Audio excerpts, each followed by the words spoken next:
तो हेलो प्यारे बच्चों, कैसे आप सभी। उम्मीद करता हूँ आप सभी बहुत अच्छे होंगे। तो सर आपके लिए हमने लाया है, ये क्लास 10th के बच्चों के लिए बहुत बढ़िया अपॉर्चुनिटी है। तो क्लास 10th के बच्चों के लिए हमने लाया है सर ऑब्जेक्टिव सीरीज, जिसमें हम लोग चैप्टर वाइज सारे चैप्टर्स का ऑब्जेक्टिव क्लियर करेंगे। तो सबसे पहले क्लास 10th, ठीक है ना, क्लास 10th की जो केमिस्ट्री है सर, केमिस्ट्री जिसका चैप्टर 1 होता है रासायनिक अभिक्रिया एवं समीकरण, रासायनिक अभिक्रिया एवं समीकरण, केमिकल रिएक्शन एंड इक्वेशन, उनके क्वेश्चंस को हम लोग करेंगे।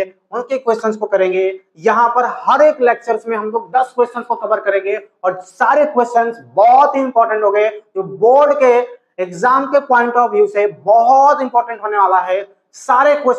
सारे क्वेश्चंस जो है हमारे जो पढ़ाएंगे सर, आपको ऑब्जेक्टिव कराएंगे, उन्हीं से क्वेश्चंस आएंगे। यहां से एक भी बाहर से क्वेश्चंस आपको नहीं आएगा सर। तो चलिए इस ऑब्जेक्टिव पे सीरीज को स्टार्ट करते हैं और आप सभी बहुत ही ध्यानपूर्वक, बहुत ही मन लगा करके सर इस ऑब्जेक्टिव सीरीज को पढ़िए और पूरा वीडियो को देखिएगा। और साथ साथ जो भी क्वेश्चंस आपको हम कराएंगे वो सारे क्वेश्चंस को आपको कॉपी में लिख करके अच्छे से नोट्स बना करके सर, और उसको याद करना है, ताकि एग्जाम में बैठे तो एकदम फोड़ देना है सर। एग्जाम में बैठे तो एकदम से क्या करना है, फोड़ देना है। तो चलिए सर हम लोग इस सीरीज को स्टार्ट करते हैं। आज का पहला सवाल है रासायनिक अभिक्रिया का संकेत क्या होता है। रासायनिक अभिक्रिया का संकेत क्या है। रासायनिक अभिक्रिया का संकेत क्या है। तो कहता है कि जब कोई रासायनिक अभिक्रिया होता है तो रंग परिवर्तन, बिल्कुल सर रंग परिवर्तन होगा, ये एक संकेत है। जब रासायनिक समीकरण होता है तो रंग में परिवर्तन होता है। जैसे जैसे आप किसी लोहे के बर्तन को आप खुली हवा में छोड़ दोगे तो उसका सर रंग परिवर्तित हो जाता है सर, रंग परिवर्तित हो जाता है सर। दूसरा गैस का निकलना, जी बिल्कुल, कुछ ऐसे रिएक्शंस है जिसमें गैस निकलता है सर, जिसमें गैस क्या होता है सर, निकलता है सर, ठीक है। तो गैस का निकलना भी बताता है कि रासायनिक अभिक्रिया हो रही है सर।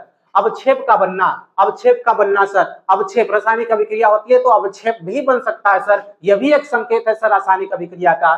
तो इसमें से तीनों सर ऑप्शन सही है। तो रासायनिक अभिक्रिया का संकेत क्या है, तो ये तीनों ऑप्शन सही है। उपयुक्त सभी जो है बिल्कुल सही है सर, सही है ना, सभी जो आंसर है सर वो आपका बिल्कुल सही है। तो इसका सही राइट आंसर क्या हो जाएगा, इसका राइट आंसर क्या हो जाएगा, डी हो जाएगा। इनमें सभी सही है सर। चलिए क्वेश्चन नंबर 2 की तरफ चलते हैं हम लोग। क्वेश्चन नंबर 2 क्या कहता है समझिएगा। कहता है रासायनिक समीकरण में अभिकारक किस ओर लिखे जाते हैं। देखो सर, जब रासायनिक समीकरण लिखा जाता है तो एक तरफ होता है अभिकारक, और दूसरी तरफ होता है सर प्रतिफल, और यहाँ बीच में होता है एरो। तो देखो यहाँ बाईं ओर, इस तरफ क्या है बाईं ओर और इधर क्या है दाईं ओर। तो जब भी अभिकारक को लिखते हैं तो वो बाईं ओर लिखा जाता है, और प्रतिफल को कहाँ लिखते हैं सर, दाईं ओर लिखते हैं। प्रतिफल को दाईं ओर लिखा जाता है। तो अब क्वेश्चन नंबर 3 पे चलते हैं हम लोग, देखते हैं क्वेश्चन नंबर 3 क्या कहता है। देखिए क्वेश्चन नंबर 3 कहता है सर, क्वेश्चन नंबर 3 कहता है कि मैग्नीशियम प्लस ऑक्सीजन, देखो मैग्नीशियम का रिएक्शन कराते हैं ऑक्सीजन से तो क्या बनता है सर, मैग्नीशियम ऑक्साइड। देखो यहाँ पर क्या हो रहा है कि ये दो बंदा मिलकर के एक बंदा का निर्माण कर रहा है, दो मिलकर एक का निर्माण करे तो उसे कहते हैं संयोजन अभिक्रिया, वियोजन अभिक्रिया, विस्थापन अभिक्रिया, द्विविस्थापन अभिक्रिया। तो आप लोग को हम क्लास में बताए हैं कि जब कोई दो चीजें मिलकर के एक सिंगल चीज का निर्माण करता है तो उसको क्या कहते हैं, संयोजन अभिक्रिया करते हैं। जैसे आपके घर में साइकिल होगा, साइकिल का टायर, साइकिल का पेंडल, साइकिल का हैंडल, साइकिल का घंटी, साइकिल का सीट, सर साइकिल का जो चीज भी सब मिला करके साइकिल बना है सर। तो क्या होता है, बहुत सारे चीज मिल करके जब बनता है तो उसको क्या कहते हैं, संयोजन अभिक्रिया।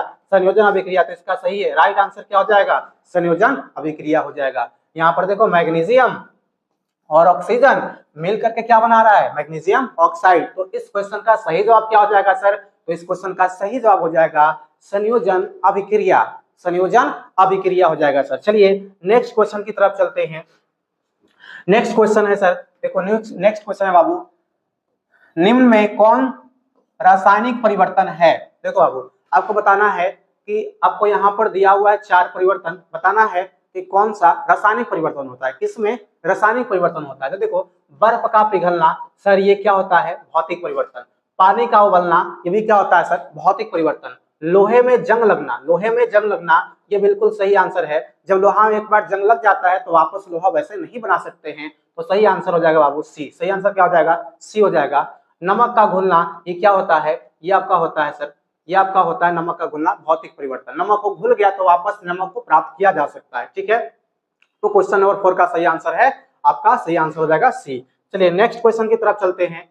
नेक्स्ट क्वेश्चन आपका है क्वेश्चन नंबर 5, संतुलित रासायनिक समीकरण किस नियम पर आधारित है। देखो, अगर हम किसी रासायनिक समीकरण को संतुलित करते हैं तो किस नियम के आधार पर करते हैं, तो आपको बताए थे कि इसमें जब भी रासायनिक समीकरण को संतुलित किया जाता है तो द्रव्यमान हमेशा क्या रहता है, संरक्षित रहता है। ऐसे तुम सोचो, ऐसे सोचो कि अगर मान लो हमारे पास 10 लड्डू है, 10 लड्डू है, ठीक है ना। हमारे पास कितने लड्डू है सर, 10 लड्डू है, हमारे पास 10 लड्डू है और हमने 10 विद्यार्थी में एक एक लड्डू बांट दिया, तो क्या लड्डू की संख्या घट जाएगा या फिर बढ़ जाएगा? तो नहीं सर, लड्डू हमारे पास अगर 10 था, हमने 10 विद्यार्थियों के पास 7 बांट दिया, तो अभी भी लड्डू की संख्या कितना रहेगा, 10 ही रहने वाला है सर। तो चलिए इसका सही आंसर क्या हो जाएगा, बी नंबर, द्रव्यमान संरक्षण का नियम। अब हम लोग नेक्स्ट क्वेश्चन की तरफ चलते हैं। अगला प्रश्न क्या है, H2 हाइड्रोजन ऑक्सीजन से अभिक्रिया करके H2O बनाता है। इसमें बताता है आपको कि ऑक्सीजन के कितने परमाणु हैं, इसमें ऑक्सीजन के कितने परमाणु हैं। तो देखो यहाँ पर O2 लिखा हुआ है, तो ये ऑक्सीजन का एक मॉलिक्यूल होता है जी, एक ऑक्सीजन का क्या होता है, मॉलिक्यूल। आपको बताना है इस ऑक्सीजन में परमाणु की संख्या कितना है, तो यहाँ पर 2 लिखा हुआ है, तो एक अणु है, तो एक अणु में 2 परमाणु है सर। कितने हैं, 2 परमाणु। अब आपसे पूछता कि हाइड्रोजन का कितना परमाणु है, तो देखो हाइड्रोजन के एक मॉलिक्यूल, यहाँ पर देखो हाइड्रोजन का एक मॉलिक्यूल है, लेकिन यहाँ पर लिखा हुआ है 2, इसका मतलब हाइड्रोजन का कितने मॉलिक्यूल्स होंगे, 2 मॉलिक्यूल्स है। लेकिन एक मॉलिक्यूल में 2 परमाणु है, तो बोलो 2 मॉलिक्यूल्स में कितने हो जाएंगे जी, 4 हो जाएंगे। कितने हो जाएंगे, 4 हो जाएंगे। इस तरह से आपसे पूछता कि H2O का टोटल, यानी H2O में कितने परमाणु है, वो जल में कितने परमाणु है, तो यहाँ पर H2O में 2 हाइड्रोजन का है, 1 ऑक्सीजन का है, टोटल 3 हो गया। लेकिन ऐसा H2O 2 बार आया है, तो 2 से गुना करोगे तो जल के टोटल जल में 6 परमाणु आपके बनेंगे। तो देखो यहाँ पर आपका देखोगे सर, यहाँ पर देखोगे टोटल परमाणु की संख्या 4 और 2 6, तो प्रोडक्ट की तरफ भी, प्रतिफल की तरफ भी कितने बनेंगे, 6 ही बनेंगे सर। चलिए इसका सही जवाब क्या हो जाएगा, ऑक्सीजन का आपसे पूछा है तो सही जवाब हो जाएगा बी नंबर। ठीक है, ठीक है सर, है ना। इसका सही जवाब क्या हो जाएगा, बी नंबर हो जाएगा सर। तो चलो नेक्स्ट क्वेश्चन की तरफ हम लोग चलते हैं, क्वेश्चन नंबर 7 की तरफ। अब देखिए क्वेश्चन नंबर 7 क्या कहता है, चांदी पर काली परत बनने का कारण क्या है। चांदी पर काला परत बनने का कारण जो होता है वो होता है सर ऑक्सीकरण। ऑक्सीकरण मतलब जब ऑक्सीजन के सॉरी चांदी पर जो होता है, चांदी पर, है ना, चांदी पर काली परत बनने का मेन कारण है सर संक्षारण। क्या होता है, संक्षारण। चांदी पर जो काला धब्बा लग जाता है ना, काली हो जाता है, काला हो जाता है चांदी, वो किसके कारण होता है, कोरोजन यानी संक्षारण के कारण होता है सर। किसके कारण, संक्षारण कारण। चलिए नेक्स्ट क्वेश्चन की तरफ चलते हैं। क्वेश्चन नंबर 8 क्या कहता है, रासायनिक समीकरण को संतुलित करने की विधि है। रासायनिक समीकरण को संतुलित करने का विधि है ग्राफीय विधि नहीं सर, न्यूटन विधि नहीं सर, कौन सा विधि है, हीट एंड ट्रायल विधि। हम लोग रासायनिक समीकरण को हीट एंड ट्रायल विधि मतलब ट्राई करके, ऐसे ही है ना, ट्राई करते हैं और उसको क्या करते हैं सर, उसको बैलेंस करते हैं, तो हीट एंड ट्रायल मेथड कहलाता है। चलिए नेक्स्ट क्वेश्चन की तरफ चलते हैं। अगला क्वेश्चन है कि कैल्शियम ऑक्साइड वाटर से जब अभिक्रिया करता है तो बनता है कैल्शियम हाइड्रोक्साइड। अभिक्रिया में, इस अभिक्रिया जब होता है तो आप ध्यान रखिएगा कि जो कैल्शियम ऑक्साइड, इसको हम कहते हैं चूना, ठीक है ना, ये चूना को जब हम लोग जल में डालते हैं तो काफी अधिक मात्रा में क्या निकलता है, उष्मा निकलती है सर। उष्मा क्या होती है, निकलती है। तो इसका सही आंसर क्या हो जाएगा, ए नंबर। इसका सही आंसर क्या हो जाएगा, ए नंबर हो जाएगा सर। चलिए नेक्स्ट क्वेश्चन की तरफ चलते हैं। अगला क्वेश्चन है, निम्न में से कौन संयोजन अभिक्रिया है। निम्न में से कौन संयोजन अभिक्रिया है ना। आप थोड़ा सा इसका समय ले लीजिए और सोचिए कि इसका सही जवाब क्या होगा, और आप कमेंट में लिखकर हमें बताइए कि इस क्वेश्चन नंबर 10 का सही ऑप्शन क्या होगा। ठीक है ना। तो चलिए हम बताते हैं इसका सही आंसर क्या होगा। देखिए यहाँ पर पूछ रहा है संयोजन अभिक्रिया कौन है। तो संयोजन अभिक्रिया में आपको ध्यान रखना है कि 2 चीजें जुड़ करके एक नया चीज का निर्माण करता है, और एक चीजें टूटता है तो वियोजन अभिक्रिया कहलाता है। यहाँ पर ध्यान रखना है कि कहां पर 2 चीजें मिल रहा है, इसको ध्यान रखना। देखिए ऑप्शन नंबर ए में है मैग्नीशियम ऑक्सीजन से अभिक्रिया कर रहा है, तो क्या बना रहा है, मैग्नीशियम ऑक्साइड। यहाँ मैग्नीशियम और ऑक्सीजन अलग अलग 2 आपके क्या है, एलिमेंट्स है, और यहाँ पर मिल करके कंपाउंड का निर्माण किया मैग्नीशियम ऑक्साइड का, तो ये हो जाएगा संयोजन अभिक्रिया। यहाँ देखिएगा CaCO3, तो ये टूट रहा है सर, हीट देने पर टूटता है कैल्शियम ऑक्साइड और कार्बन डाइऑक्साइड में, तो ये हो जाएगा वियोजन अभिक्रिया। और इसमें देखिएगा तो जिंक कॉपर को लात मार के भगाया और खुद सल्फेट के साथ बैठ गया, तो सर यहाँ पर हो गया विस्थापन अभिक्रिया।